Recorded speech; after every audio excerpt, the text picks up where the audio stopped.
یہاں سب کو پتہ ہے سود حرام ہے، سارے زمانے کو پتہ ہے،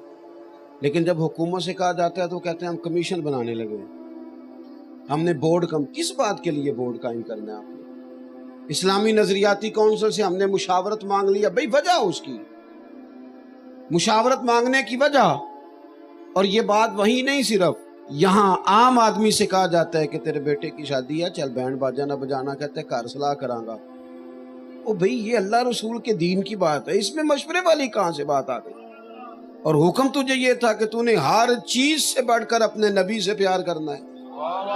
وہ خاندان کیسے آ گیا، مشورہ کیسے آ گیا، بیٹا کیسے سامنے آ گیا، برادری بیچ میں کہاں سے آ گئی؟ وہ کسی نے کہا تھا کہ اعظم بلا سے اپنی وہ ہستی ہی کیوں نہ ہو، جو چیز اس کی راہ میں حائل ہو پھونک دو، جلا دو وہ ساری چیزیں جو تمہارے اور تمہارے محبوب کے بیچ آتی ہیں، جلا ڈالو۔ اس نے کہا جی ایک بندہ بھی اگر کہہ دینا کہ میں نے گھوڑا بیچا ہے اور آپ نے خریدا، ایک بھی تو میں دے دیتا ہوں۔ اب وہاں تو تھا ہی کوئی نہیں، حضرت ابو خزیمہ پیچھے تھے، نے ہاتھ کھڑا کیا، عرض کی یا رسول اللہ میں دیتا ہوں گواہی۔ اس کی بات پوری ہو گئی، اسے پیسے دیے گئے، وہ گھر چلا گیا۔ نبی کریم علیہ السلام نے جناب ابو خزیمہ سے فرمایا تو وہاں تھا ہی نہیں، گواہی کیسے دے دی؟ ایمان کا مرکز و محور حضور کی ذات ہے،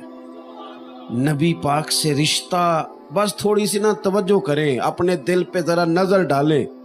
اپنے آپ سے چند سوال پوچھیں اس معاملے میں۔ حضرت ابو خزیمہ سے محبوب کریم علیہ السلام نے فرمایا آپ تو تھے ہی نہیں، گواہی کیسے دے دی؟ عرض کی یا رسول اللہ یہ تو زمین کی بات ہے، ہم نے تو آسمانوں کی باتیں جو دیکھی نہیں تھی آپ کے کہنے پہ مان لی ہیں ساری، جنت کو مانا، دوزخ کو مانا، فرشتوں کو مانا، حتیٰ کہ ہم نے تو رب کریم کو بھی آپ کے کہنے پہ مانا۔ اتنی بڑی بڑی چیزوں کی گواہی دے دی، تو یہ گھوڑا تو کوئی شے ہی نہیں، محبوب آپ جو کہہ دیں، جو فرما دیں، یہاں گنجائش نہیں، کیونکہ سانو قید سجن دا گہنا ہے، سانو قید سجن دا گہنا ہے، سانو قید سجن دا گہنا ہے، او جنج رکھے اساں اونج رہنا ہے، او جنج رکھے اونج۔ اب نہ پھینکنا یار، پیسے آپ کی مہربانی، تقریر سننے دو، اچھی بھلی بات بنی ہوئی تھی تو سب پیسے ہل توجہ کراتی سارے ہل، چھوڑ دو یہ کس کام لگے ہوئے، میری بات پر توجہ کریں۔ نبی کریم صلی اللہ تعالی علیہ وسلم سے عرض کی حضور ہم نے تو آسمانوں کی خبریں آپ کے کہنے پہ مان لی، یہ تو گھوڑا ہے۔ اب حضور نے کیا فرمایا؟ یہاں وہ لوگ جو کہتے ہیں جناب مروج پہلے بتائیں، پہلے حکم بتائیں، بعین ہی بتائیں، اس طرح حضور نے کہا تھا؟ جو تعویلیں کرتے پھرتے ہیں، بہانے تراشتے ہیں، بلا وجہ امت کو تقسیم کرتے ہیں۔ حضور نے کیا کہا؟ اب اس بات کے جواب میں نبی پاک نے ایک رزلٹ بھی دیا، انہوں نے گواہی دی، موجود نہیں تھے، پر بات کی حضور کی غلامی کی، بات کی غلاموں جیسی۔ تو پتہ ہے کریم نے کیا فرمایا؟ فرمایا جہاں گواہ کی ضرورت پڑے 2 گواہ چاہیے، پر جہاں میرا خزیمہ موجود ہونا، 1 کی گواہی 2 کے برابر۔ اس نے بات ہی بڑی تگڑی کی ہے۔ تھوڑا سا نا اس والہانہ پن کو ڈھونڈے، ہم بھی اب زیادہ درود شریف نہیں پڑھتے، ادھر ادھر مصروف رہتے ہیں۔ ہاں پیسے لوگوں کے پاس زیادہ آ گئے، سفر آسان ہو گئے، مدینہ شریف کے پھیرے کچھ لوگوں کے زیادہ لگنے لگ گئے، تو وہ درد نہیں رہا، وہ ذوق نہیں رہا، وہ گلے چ پیسے پا کے جڑے شوق نال درد نال جوڑی دے سن، پھر کسی نو کہی دا سی یار ٹکٹ جو گئے تے ہو گئے نے، تھوڑے جے کدی دھارے دے چڑے نا۔ وہ کیفیات جو مسلمانوں میں موجود ہوتی تھی، ایک بڑا طبقہ اہل سنت میں وہ ہوتا تھا جو اپنے مشائخ سے جا کے کہتا تھا کہ کوئی وظیفہ بتائیں، حضور کی زیارت کرنے کو دل کرتا ہے۔ ایک بڑا طبقہ جو کہتا تھا کہ لنگ کئی مہینے تے برس گئے، تیری دید نو دیدے ترس گئے۔ ایک بڑا طبقہ تھا جو کہتا تھا کہ چر ہویا مینو ترلے لیندیاں، کدی موڑ میرے ول واگا، خواب میری وچ ایک وار جے آویں میں ساری عمر نہ جاگا۔ حضور کے ساتھ نا اپنے اس تعلق کو، ہمارے ایک بہت بڑے عالم تھے لاہور میں، ہماری بڑی ساری غلطیاں ہیں،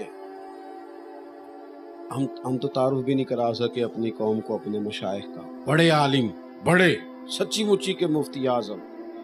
حضرت سید ابو البرکات شاہ صاحب مفتی اعظم، آخری عمر میں نا جب وہ اعلیٰ حضرت کے خلیفہ ہیں، آخری عمر میں جب وہ کمزور ہو گئے تھے نا زیادہ، اور ظاہری نظر پر بھی اثر پڑا تھا، پڑھا نہیں جاتا تھا، تو پھر بھی نا کسی طالب علم کو، شاگرد کو بلا کے بٹھاتے تھے، کہتے تھے شیخ محقق رحمۃ اللہ علیہ کی مدارج النبوہ لاؤ، تو وہ جو حضور کے فضائل کا باب تھا، معجزات کا باب تھا، کہتے تھے ذرا مجھے پڑھ پڑھ کے سناؤ، ذرا نا مجھے پڑھ پڑھ کے سناؤ، حضور کے تذکرے سنتا ہوں تو میری طبیعت ٹھیک ہوتی ہے،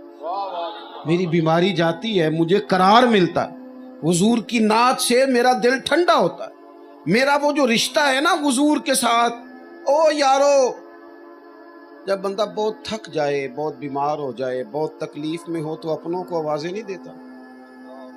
کچھ خاص لوگوں کی بات نہیں سننا چاہتا،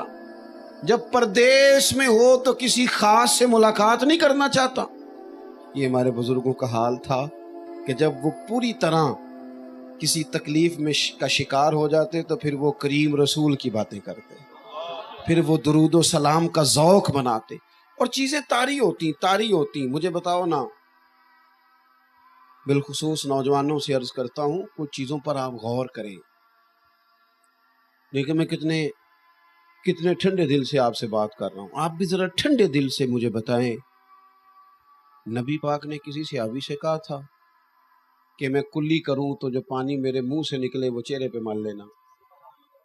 کہا تھا حضور نے کہ میں بلغم شریف میرے ناک سے نکلے تو تم اپنے چہروں پہ ملنا؟ کہا تھا حضور نے۔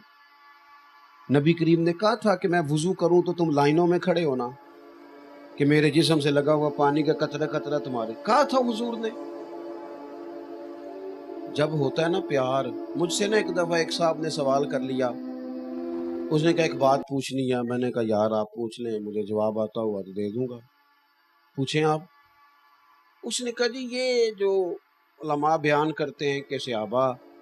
حضور علیہ السلام کا بول مبارک بھی اور اتنی دور چلے جاتے کہ وہ پی لیتے، یہ کیسے ہوتا ہے؟ میں نے کہا دو باتیں اگر آپ کی سمجھ میں آ گئی تو، دو قسم کے لوگ ہیں، ایک بچی ہے بڑے امیر گھر کی، کھاتے پیتے گھر کی، اور لاڈلی بھی ہے، وہ جاتی ہے نا جب کسی کے گھر اسے جانے کا موقع ملتا ہے، تو جب کسی کے گھر جاتی ہے تو ان کے بچے نے کیا کر دی، الٹی کر دی، پیشاب کر دیا، تو یہ بھی الٹیاں کرتی ہے، اور واپس آ کے کہتی ہے حد ہو گئی ہے، کتنے یہ نا جو ہے وہ پاکی سے دور ہیں، پتہ ہی کوئی نہیں، عقل ہی کوئی نہیں، شعور ہی کوئی نہیں، باتیں کرتے ہیں نا لوگ اپنے گھر آ کے۔ ہوتا کیا ہے کہ وہ پہلے تنقید کرتی ہے، کہتی دیکھو صفائی کا خیال ہی نہیں رکھتے، کتنے نادان ہیں، میرا تو سارا موڈ خراب ہو گیا، مجھے تو خود الٹیاں آ گئیں، کتنا ان کا بچہ جو تھا اس نے پیشاب کر دیا، پھر اس نے الٹی کر دی، حالت کتنی خستہ ہو گئی، یہ باتیں کرتی ہے وہ۔ کب؟ جب کسی کا بچہ ہوتا ہے، پھر اللہ اسے بچہ دیتا ہے، پھر وہ بالوں میں الٹی کرتا ہے، پھر وہ گود میں پیشاب کرتا ہے، پھر بھی اسے الٹیاں آتی ہیں۔ کوئی نہیں سمجھ آئی آپ کو میری بات؟